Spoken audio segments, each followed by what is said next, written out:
हा, नमस्कार ताई. हा, श्री स्वामी समर्थ. बोला श्री ताई. स्वामी समर्थ. कुठून मी बोलताय? किती लकी आहे. मी अकोल्याहून बोलते. अच्छा. हा. नाव नाही सांगत मी आता. बरं बरं. हा हा. मी किती लकी आहे की मी पहिल्यांदाच फोन उचलला. हा हा. आणि तुमचा पहिलाच फोन होता आज. हं? पहिलाच फोन तुमचाच होता चालू. हो आज ना. म्हटलं अजून 10 मिनिटं आहेत जेवायला तर जेवून हं, हं. घेते. तेवढ्यात हं. तुमचा आला. हा. मी म्हटलं ताई व्हॉट्सअप कॉल करायला लागते की साधा, मग असं नाही, म्हणून म्हटलं साधाच साधाच. हं, हं. हम्म, कारण हम्म. ते रेकॉर्ड होतं ना हो हो हो. त्याच्यामुळे. हा. काय तर अनुभव आला ताई? माझा आवाज थोडा मोठा आहे, तुमच्यासारखा गोड नाहीये. अरे, एवढा तर छान आहे. तुमचा आवाज खूप गोड आहे. नाही होत काही नाही असं. हा हा. काय अनुभव आला? मला तर असे छोटे छोटे खूप अनुभव आले, पण मी आता एकदम लेटेस्ट आलेला मोठा अनुभव सांगते. हो हो हो. चालेल. मला 12 वर्षांनी मुलगी झाली. म्हणजे बापरे. डॉक्टरांनी नाही सांगितलं होतं. माझ्या मिस्टरांनी दुसरं लग्न केलं. तिला 2 भाऊ झाले. बाई गं, माझ्या दुसरं लग्न केलं बहिणीसोबतच. त्यामुळे? हं. बापरे. हा हा. आणि तिला 2 मुलं आहेत. मुलं म्हणजे एकत्रच राहतो आम्ही. मध्ये अच्छा मध्ये अच्छा. बहिणीचे खटके उडाले म्हणजे आमचे, पण हा आहे बा व्यवस्थित, मुलांना समजतं वगैरे सगळं. हा हा हा हा हा. त्या मग सगळं तिचे व्यवस्थित मुलं मोठे चालू आहेत आहे. का? हां, मुलं मोठी आहेत. तिचे? एकाचा 4 वर्षाचा आणि एकाचा 3 वर्षाचा फरक आहे. अच्छा अच्छा. हा हा हा आणि हा. ही रक्षाबंधनाच्या दिवशी झाली विशेष म्हणजे. अरे वा. बरोबर, त्यांना बहीण आली. हो. हा तर तिचं लग्न जुळलं. हा. ती याला आहे आयर्लंडला. मुलगा पण आयर्लंडलाच असतो. म्हणजे लव्ह मॅरेजच आहे. कोणाचं? मुलीचं माझ्या. एवढी मोठी आहे आता ती? 27 वर्षाची आहे. बाई बाई बाई, मला आता वाटलं आताच छोटीच आहे की काय. हा हा हा. नाही, मी 60 वर्षाची आहे ना. अरे बापरे. अच्छा अच्छा. हा हा हा. बरोबर. हं. तर तिचं लग्न जुळलं. हा. आणि तो आयर्लंडला होता शिकायला, आणि मग जशी नोकरी लागली तो तसा घरी आला.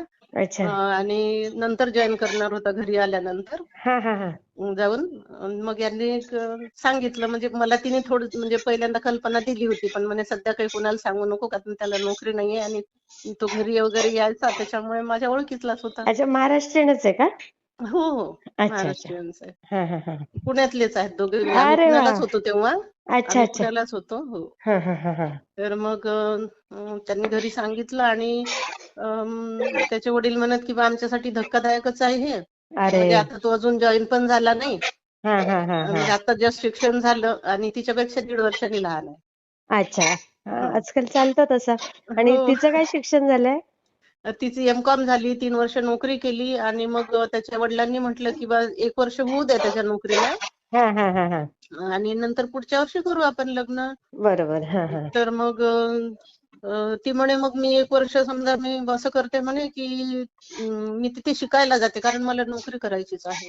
हा हा हा तर हा. मी तिथे शिकायला जाते, म्हणजे त्याचं नोकरीचं 1 वर्ष होईपर्यंत माझं होऊन जाईल. 1 ते 1.5 वर्षांनी करू आपण. हा हा हा. बरोबर. असं मग तिने पण तिथं एम.कॉम नंतर मग एम.एस केलं. बापरे. आणि हा. तिथे 3-4 महिने तिने ते नोकरी लागेपर्यंत, म्हणजे कारण इंजिनियर लोकांना लवकर लागते, यांना हा हा. थोडा उशिरा. उशीर लागते. बरोबर. तर 3-4 महिने तिने, मग मध्ये भावाचं लग्न होतं आणि वर्ष होऊन गेलं होतं तिला जाऊन, 1.5 हा वर्ष हा झालं होतं हा. जवळपास. मग अच्छा. तेव्हा ती आली. तर हा. त्याच्या आधीच ती कपड्याच्या दुकानात काम करत होती. अच्छा. हा हा. हां. आणि मग तिचं मेडिकलचं रिझन सांगून ती इकडे आली. हा हा. 1-1.5 महिना राहिली आणि पुन्हा तिथं म्हणजे दुकानात गेली. आणि तिथं हे करता करता इंटरव्ह्यू झाला आणि चांगलं पॅकेजही लागलं. अरे वा. आणि आता 6 महिने होतील. हम्म आणि अजून त्याच याच्यामध्ये त्यांनी हे हम्म. केलं. पहिले 6 महिन्यासाठीच दिलं. अच्छा. नंतर आता तिचं काम पाहून त्यांनी पुढे अजून ठेवायचं ठरवलं. वा. हं. हा तर मग असं झालं की मग आम्ही मार्चमध्ये, म्हणजे तिचं शिक्षण वगैरे झालं हा हा हा आणि हा. मार्चमध्ये लग्न काढलं होतं. अच्छा. हा हा. हां. तर त्या मुलाचं काय झालं की तो जिथं नोकरी करत होता, हा. तर तिथं त्यांनी जे बाकीच्या पोरांना काढत होते, तर हा. आणि याला धीर देत होते की नाही तू घाबरू नको बा, आम्ही तुला ठेवणार आहे, आम्ही तुला ठेवणार आहे. ओ. असं. आणि अचानकच त्यांनी सांगितलं की तू नोकरी सोड, 2 महिन्याचा पगार घे, नाहीतर मग आम्ही तुला काढून टाकू. बघा. असं. अरे बापरे. हा हो. हा. आणि मग त्याचं ते कंपनीकडून व्हिजा असते ना, माझ्या अंगावर म्हणजे काटे हो येतायत. ना. बरोबर. हो. ते हम्म. विषय जरी निघाला तरी. हा. तर मग त्याने ते हे केलं. हम्म. म्हणजे त्यांनी असं सांगितलं, मग तोही घाबरला. हं, मग हं. ती म्हणे की बा तू परदेशात आहे म्हणून मी तुझ्यासोबत नोकरी केली, लग्न करते आहे असं काहीच नाहीये. तू हां, हां. शांत राहा. तुझे इंटरव्ह्यू चालूच ठेव आणि ते म्हणजे याच्यासाठी व्हिजासाठी पण समजा अप्लाय म्हणजे वाढवून मागितला त्यांनी. हां, हां. तर तोही आला नाही. मग म्हणजे हातपाय जोडेपर्यंत कंपनीवाल्यांना हे केलं त्यांनी की म्हणजे घेत होते. हां. पण बा मग मला व्हिसा काढावा लागेल म्हणून मग 3 महिने लागतात व्हिजासाठी. हो, ते हो, हो, हो. त्यांचे हे असतात ना मॅनेजर म्हणजे बरोबर. वकील वगैरे असतात ना कंपनीचे, तर मग हो, त्यांना हो. विचारून सांगतो बा आम्ही. हं, मग हं. ते म्हणत की बा 3 महिने पाहिजे, मग आम्ही एवढं थांबायला तयार नाही. तर हां. हातपाय जोडेपर्यंत नाही म्हणे, लवकर काढून लवकर मिळेल, मी रिक्वेस्ट करतो असं तसं. हां. म्हणजे एवढं एकाने तर लॅपटॉप येणार होता घरी, हां. इतक्यापर्यंत झालं होतं. अरे! पण जसं त्यांचं ते व्हिसा किती म्हणजे अजून हे आहे, तर मग त्यांनी जसं व्हिसाचा प्रॉब्लेम सांगितला हां. की बा कंपनी थ्रूच व्हिसा घ्यावा लागेल मला आता. माझा त्या कंपनीने तर काढून घेतला. हां, हां. तर नाही आहे आणि मी अप्लाय केलेला आहे. हं, हं, तर हं. ते पण नाही हे झालं. म्हणजे इतका तो पण असा हतबल झाला अरे, होता. किती आम्ही खूप परीक्षा. धीर दिला. ते मार्च महिन्यातलं लग्न मग पुढे ढकललं. अरे बापरे! होऊ हां. दे बा तुझं म्हणजे त्याची आई वगैरे म्हणायला लागली की तू 1 दिवसासाठी का येईना, होईना ये आणि लग्न करून चालला जा. अरे बापरे! हां, हो. हां. पण आम्ही म्हटलं की नाही, त्याला एन्जॉय तर करता आलं पाहिजे त्याचं लग्न. बरोबर आहे. हो, आहे की खरं नाही. आहे. अजून 6 महिने वर्ष लागेल. हो, नाही बरोबर. का? पण त्याचं लग्न त्याला एन्जॉय करता आलं पाहिजे. अगदी म्हटलं बरोबर आहे. तुम्ही हो. हे नका करू. हं. आणि खूप धीर दिला त्याला पण. तो खूप म्हणजे मानलं त्याने आम्हाला की बा एवढी हां. म्हणजे मुलीची बाजू असून तुम्ही समजून घेतलं समजून मला. घेतलं. हां, बरोबर आहे. आणि त्याचं असं होतं की तो म्हणजे इंडियात जर आला असता तर परत जाऊ नसता शकला, कारण त्याच्याजवळ विसाच नव्हता. बरोबर. मग तो हां. म्हणे मी कसा येऊ तिथून. मग बरोबर. त्याला अशी कंपनी मिळाली.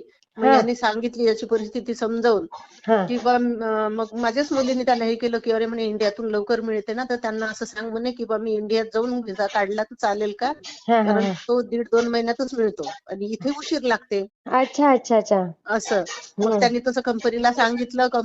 कंपनी तयार झाली हां. आणि सगळं आता व्यवस्थित झालं. कामावर रुजू झालं. अरे वाह! हो. मग ते स्वामी सेवा तर करत होते का? मी स्वामींचं करत होती. मी म्हणजे असं कोणाला विचारलं नाही, काही नाही. फक्त माझ्या मुलीच्या नोकरीसाठी विचारलं होतं मी. अच्छा, अच्छा. हां, हां, हां. हां, तर मग म्हणजे माझ्या मैत्रिणी थ्रूच आली मी इकडे. म्हणजे विदर्भातलं म्हटल्यानंतर जास्त करून गजानन महाराजच हो, असतात. हो, हो, हो, हो. आणि हं. तसंही माझं असं म्हणजे फिक्स हे नव्हतं. माझे वडील विठ्ठलाचं करायचे का, मग मी एकादशा करायची. माझे वडील ते श्रावण महिन्यातलं करायचे, ते पण करायची. 11 अरे अध्याय वाह! वाचायची. हां. 16 ते म्हणजे त्याचे पण हे पारायण केले मी पूर्ण अध्यायाचे त्या. अरे वाह! असं म्हणजे माझं धार्मिक वृत्ती आहेच हां, समजा. हां, हां, पण हां, मग हां. नागपूरची मैत्रीण आहे माझी, तर तिने मला हे केलं, की तू म्हणजे मी तिला तिथे नेलं होतं माझे वडील वारल्यानंतर हां, हां, हां. तिने, आणि म्हणे चल म्हणे मंदिरात जाऊ, मग आपण केंद्रात जाऊ. हां, मग हां. ते केंद्र म्हणजे काय तेव्हा माहित पडलं, की केंद्र काय म्हणतात. काय असतात? हां, हां, हां. असं हं. मग तिथूनच त्यांनी ते सगळे हे स्वामी समर्थाचे सारामृत, नित्यसेवा वगैरे ते दिलं. आणि ओह! मग मी ते करायला लागली जप हे ते सगळं असं. अच्छा. हां, आणि हां. मग तेव्हा मी मुलीचं विचारलं होतं. अच्छा. तर त्यांनी ते सांगितलं होतं 40 दिवसाचं. मग ओह! ते म्हणे 40 दिवस होऊन गेले काकू, तरी तुम्ही घाबरू नका. हं. कारण की काही भोग असतात आपले, ते भोगायचे असतात. तुमचं बरोबर, बरं. कंटिन्यू चालू ठेवा म्हणे. मग तेव्हा मी ओह! ते ठेवलं तिला लागेपर्यंत तिचं. हे पण सगळ्यांनी नंतर लक्षात मग मी ठेवलं पाहिजे. हां. तर मी ते जावयांसाठी मग मी स्वतःहूनच मी म्हणजे करायला लागली. त्यांच्या नावाने संकल्प सोडायला लागली. हां. त्यांना सांगितलं बा या दिवशी तुम्ही नॉनव्हेज नका खाऊ. आता परदेशात तेच जास्त हो, हे हो, होतं ना. हो, हो. मग त्यांनी पण पाळलं तेवढं. अरे वाह! आणि हां, आणि मग मी एकदा हे म्हणजे वाचलं याच्यामध्ये की बा जास्त तुमचं संकट हे असेल हं. तर तुम्ही हे ते हे मंत्र तो लावून हे तारक करा. मंत्र. नाही, तारक मंत्राचंही पाणी करून मी त्यांच्या नावाने अशी चाहू बाजूला फेकायची. अच्छा. हां. अंगारा पण. हं. आणि ते याचं संपुटलं शरणागत दिनार्थ परित्राण हां, परायण हां, हां, सर्व हां. क्षेत्रे हरे देवी नारायण नमस्ते, संकटमोचनचं. हां, बरोबर. हां. हां. तर ते जर संपुट लावून तुम्ही ते पारायण केलं सप्तशतीचं, हां, हां. तर ते संकट दूर होते. अच्छा. असं मी ते याच्यामध्ये वाचलं. मी आहे स्वामी समर्थाच्या नागपूरच्या ग्रुपमध्ये. केंद्रामध्ये. हां, हां. हां. तर मग ते वाचलं मी आणि मग मी माझ्या मनानेच ते केलं की माझ्या जावयाला नोकरी लागेपर्यंत मी हे करते. माझं संकट जोपर्यंत दूर होत नाही ओ तोपर्यंत घोराष्टक, तारक मंत्र, वा याचे गुरुचरित्राचा 9वा अध्याय, 14वा अध्याय हम्म. असे सगळं म्हणजे करत गेले ते खूप. हा तर पण मी आशा सोडली नाही. तेच आशा हो, सोडायची त्यांनी नाही. सोडली नाही आणि मी पण सोडली नाही. हा आणि मग ते मी म्हटलं मी 11 करते, पहिल्यांदा म्हटलं 11 करते हा आणि नंतर म्हटलं की मग जेवढा म्हणजे होते तेवढं, पण 11 होईपर्यंत ते आलं त्यांचं तेवढं. अरे वा. हो. आणि मग लग्न कधी झालं त्यांचं? नाही, आता डिसेंबर मध्ये काढलं लग्न. मग ते तेव्हा मार्च मधलं कॅन्सल झालं ना, ते डेट कॅन्सल केली मग सगळे डिसेंबर बुकिंग मध्ये वगैरे झालं का? करून. नाही, आता आहे. अच्छा आता त्याला आता 24. नोकरी लागली, अजून पहिला पगार व्हायचाच आहे. हो का? म्हणजे अच्छा. इतकं 8-9 महिने तो खाली राहिला. बापरे. हो. आणि फॉरेन मध्ये राहणं काही सोपं नाही ना सोपं बिना नाही, पण त्याची नोकरीचं. सेव्हिंग होती आणि हा घरचे चांगले आहेत. हा त्याच्यामुळे ते शक्य झालं. हो कर्ज पण हो. नव्हतं त्याच्या अंगावर. माझ्या मुलीच्या अंगावर कर्ज आहे. अच्छा हा फॉरेनला जायचं म्हणजे कर्ज असतंच. हो. त्याचे हम्म. वडील हे आहेत नेव्ही मध्ये, ओ म्हणजे नेव्ही मरीन इंजिनियर आहेत ते. अरे वा. हा, मस्त मरीन मस्त. इंजिनियर आहेत. आणि मग तर तुम्ही ते आता इथे तुमच्या इकडच्या फॅमिली बरोबर राहणार? नाही, मग मी सध्या आता पुण्याचं घर माझं भाड्याने दिलं, कारण मुलाचं स्वतःचं झालं. हा तो हा हा तिकडे गेला हा हा आणि मी आईकडे राहते. आईची तब्येत जरा अपडाऊन असते आणि आपले वडील वारलेले आहेत. वहिनी अच्छा. भाऊ ते त्यांचं सोशल वर्क, वहिनी वकील आहेत आणि सरपंच पण केलं. म्हणजे शहर सोडून खेड्यात राहायला आला तो. बापरे. हा, मुलगा 8वीत असताना पासून तो खेड्यात राहायला आला. आता 12वीला आहे बापरे. तो. अरे वा. सेकंड इयरला आहे आता. हो. हो. हम्म. त्यांनी नाही. सगळं असं म्हणजे वर मुलं शिकवणं, वर हे पूर्ण हॉलच काढला असा त्यांनी मोठा, लायब्ररी केली अरे वा. आणि सगळं फ्री ऑफ चार्ज. बापरे. म्हणजे एक मुस्लिम मुलगी आहे, ती खूप हुशार आहे. हा कारण की ते लक्षात येते ना, मुलं अभ्यासाला वगैरे येतात तर. तर हा तिची खूपच परिस्थिती आहे, म्हणजे शेतात जाऊन काम करते ती आणि अभ्यास करते. तर बापरे. या तिघा मिळून यांनी दत्तक घेतलं. अगो बाई. म्हणजे असे पण लोक तयार केले त्यांनी. वा. तर हा पण आहे ओ. त्याच्यामध्ये, माझा भाऊ. वा तर मग वा आता वा. म्हटलं तो जर एवढं करतोय हा तर मग बरोबर. आपण आपल्या आईचं करायला काय हरकत आहे. तर काय हरकत आहे. इथं म्हणजे बरोबर आपली बरोबर. गरज नाहीये सध्या आता. हो. तर मग म्हटलं जाऊ तिकडे हा. आईकडे. तर आता हा. हे मी अकोल्याला आलेली आहे. म्हणजे माझं मूळ व्याधीचं ऑपरेशन झालं. खूपच अरे त्रास होत बापरे. होता. हा. 5-6 वर्ष अंगावर काढला मी. बापरे. पण शेवटी करावं लागलं. मग आता इथे आहे सध्या. आता हा जाईल 8 दिवसांनी वगैरे जाईल. आता हा काही घरी हा. नाही आहेत, पंढरपूरला गेले दोघंही. माझे अच्छा. मिस्टर आणि त्यांची दुसरी बायको, म्हणजे माझीच बहीण. हा. मी काही गेली नाही याच्यामुळे. म्हणजे मी नाहीच म्हटलं होतं. हा. म्हटलं मी आईसाठी एवढं सोडून आली, मग आता काय म्हटलं मी देव करत बसू का. म्हटलं माझं अगदी देव म्हणजे आई माझी खरी आईच देव. आहे म्हटलं. अगदी बरोबर बोललात. हं. मग ते तर वडिलांनीच करून दिलं का ते बहिणीचं पण तिकडे? नाही. ते वडील नाहीच म्हणत होते. अच्छा. मग त्यांनी दोघांनी ठरवलं आणि मग मी कंटाळली होती ते सारखं औषध घेऊन. हा. आणि माझे वडील हे पाहायचे, म्हणजे भविष्य पाहत होते दुसरीकडे, तर ते 12 वर्षांनी होते म्हणून सांगायचे. अच्छा. हा. हम्म. तर यांनी नाही ऐकलं. 12 वर्ष होऊ द्या म्हणे. नाही झालं 12 वर्षानंतर मी माझी मुलगी घेऊन जाईल, पण ते नाही ऐकलं त्यांनी. अच्छा. त्यांनी माझ्या बहिणीशी संधान साधून बरोबर हे केलं, तिला हा. उगवलं. मग बहीण इकडे आता येते ते की नाही आता माहेरी तुमच्या घरी इकडे? हो. नाही, वडील 2 वर्ष नाही येणं जाणं नव्हतं. हा. वडील रागभरले होते, म्हणजे बोलतही नव्हते बरोबर. कोणासोबत. मलाही म्हणायचे की, म्हणजे मी जेव्हा म्हटलं की बा ते दोघं तयार आहे, म्हटलं मग कशाला आपण अडचण आणायची, दुसरी कोणती आणल्यापेक्षा म्हटलं बरोबर. आई वडील करून देणारच आहेत त्यांचे. ते म्हणे तुला आता वाटते बहीण आहे, सवत व्हायला वेळ नाही लागत म्हणे. झालं तसंच मध्ये म्हणजे हा खूप ते काही झालं थोडंफार तर म्हटलं. भांड्याला भांड लागतं. नाही, बरेच मोठे झाले. हो पण का? झालं ते मी निघून हा नेलं. मग ते मुलं काळजी घेतात ना तुमचे?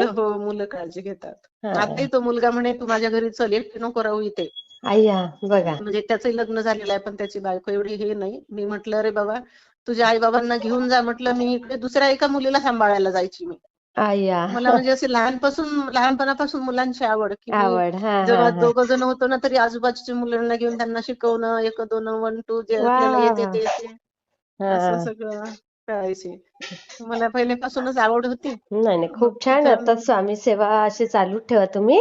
हो, हा, सगळं छान होईल तुमच्या मुलीचं. हा हो, हो. हा, श्री स्वामी म्हटलं समर्थ. सगळ्यात मोठा अनुभव तुम्हाला खरंच शेअर मोठा करावा आहे, पहिले. खरंच नंतर तर मोठा आहे. आपल्याला बारके बारके येतच राहतात. हो हो हो. पहिल्यांदाच जेव्हा मी सुरुवात सांगते, की जेव्हा माझ्या मैत्रिणीने ते सांगितलं मला तसं, मग मी घरी आल्यानंतर हं.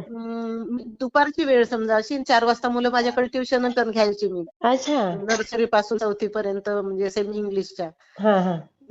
तर मी अशी झोपलेली दुपारी हं. आणि एकदम मला असं स्वप्न पडलं की बा आम्ही तिघजण तिघजण आहे म्हणे आम्ही तर आंघोळ करायची आहे म्हणे आम्हाला. हा. म्हटलं हा माझ्याकडे 2 बाथरूम आहे म्हटलं, एक जण इकडे करा, एक जण तिकडे, 2 जण तिकडे, असं म्हणजे ऍडजस्ट हं. होते म्हटलं, पटकन होऊन जाईल म्हटलं तुमच्या आंघोळी. हा हा. असं म्हटलं मी आणि मग एकदम जाग आलं. म्हटलं अरे 3:45 झाले, आता आपली ट्युशन पण आहे. मग असं कसं स्वप्न पडलं? मग मी त्याच माझ्या मैत्रिणीला सांगितलं, म्हटलं मला असं स्वप्न पडलं म्हटलं. हा. तर म्हणे अगं तिघ जण म्हणजे हे दत्तात्रेय म्हणजे आताही म्हणजे असं मला हे होते. हो अगं दत्तात्रेय स्वामी म्हणजे दत्तात्रेयांचाच अवतार आहेत म्हणे. हो, तर ते बरोबर. तुला हे सांगायला आले की तू नवीन आहे तर तू आता माझं म्हणजे हे चालू आहे, सप्ताह चालू आहे, तर तू हा. एकदा तरी दर्शनाला ये, अरे हे वा, सांगायला आले म्हणे तुला. बघा बघा किती छान. हो, अशी खूप छान. सुरुवात हा झाली. मग ताई, मी शेअर तेव्हापासून करते. मला असेच अनुभव येत राहिले हो, येत राहिले. येणार येणार मला अजून. असं गाडीवर जरी स्वामींचा फोटो किंवा श्री स्वामी समर्थ लिहिलेलं असलं ना, तर मी लगेच माझे हात जोडतात आणि तोंडात श्री स्वामी समर्थ येते. अरे वा. आणि हे पण म्हणजे काय म्हणतात त्याला, म्हणजे असं मला फील होतं की मी अक्कलकोटला गेली दर्शनाला. ओ, असं. खूप छान. आणि खूप. अजून एक मग मी स्वामींना ते म्हटलं होतं की त्यांना नोकरी लागल्यानंतर म्हटलं मी हं. जसं आहे तर हे मी वाचलं फक्त की संपुट लावून हा हा हा. संकटनाशनाचं हे केलं तर होते. हं. तसं म्हटलं मला तुमचा जय जयकार पण करायचा आहे म्हटलं. अरे वा. तर हा हा. मी स्वामी सारामृत जे आहे ते प्रत्येक ओवी परत मग श्री स्वामी समर्थ, जय जय स्वामी समर्थ असं लावते. हा. मी माझ्याच मनाने हे केलं, म्हणजे जय वा. जयकार करायचा होता मला त्यांचा. हा, बघा किती असं. छान. तर आता मग एक ऑपरेशनला जायच्या आधी केलं. आता हा आज बरं वाटते. कोणी नाही टोकायला वगैरे की बाई खेळ हा बसते का वगैरे, थोडं थोडं करून हा. आज केलं एक. अरे वा, आणि बघा. एक करेल, 3 करणार आहे म्हटलं. हा ते हा, चाललं होऊन जाईल, आता. मस्त होईल ते अगदी. हो. हा, मी शेअर करते ते. हा, okay. Thank Shri you. Swami Samarth ताई. श्री आणि ताई हा, ते हे कसं समजेल आम्हाला, म्हणजे याच्यावर चॅनलवर आलं म्हणून? तुम्ही सबस्क्राईब केलाय ना स्वामी ओम चॅनल? सबस्क्राईब नाही, फक्त नंबरच लिहून घेतला. त्याची पाहत राहते, पण सबस्क्राईब केलं की नाही आठवत नाही मला. मी करून आणि टाकेल मग. तुम्ही आपल्या स्वामी ओम ग्रुपवर आहेत का? नाही. हा, मग मला याच्यावर मेसेज करा, मग तुम्हाला लिंक येईल ह्या नंबरवर. Okay okay. हा, मग त्याच्यात जॉईन होऊन जा. मग त्या ग्रुपवर येतात रोजचे आपले अनुभव. हा, मला एवढं त्याच्यातलं समजत नाही कसं जॉईन व्हायचं नाही, काय. होऊन जाईल. त्या लिंकवर क्लिक करायचं, ओके ओके करत जायचं. बरं बरं, हा, चालेल. Shri okay. Swami Samarth. Thank you. Shri Swami Samarth.